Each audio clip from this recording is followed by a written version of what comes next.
Hello दोस्तों, आज हमारे पास एक Redmi का 9 प्राइम आया है जिसमें ऑटो रिस्टार्ट की दिक्कत है। ये दिक्कत आजकल ज़्यादातर बैटरी से आ रही है। जैसा कि आप लोग देख पा रहे हैं, फ़ोन रिस्टार्ट हो रहा है और बैटरी लो का इंडिकेट कर रहा है, बट ये बैटरी लो नहीं है, इस फ़ोन का बैटरी चार्ज है। इससे हमें ये पता चल जाता है कि इसमें बैटरी से ही दिक्कत है।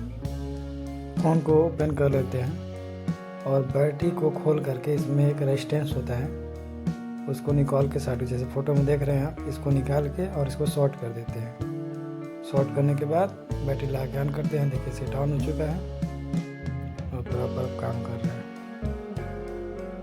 वीडियो देखने के लिए आपका बहुत बहुत धन्यवाद। Thanks for watching.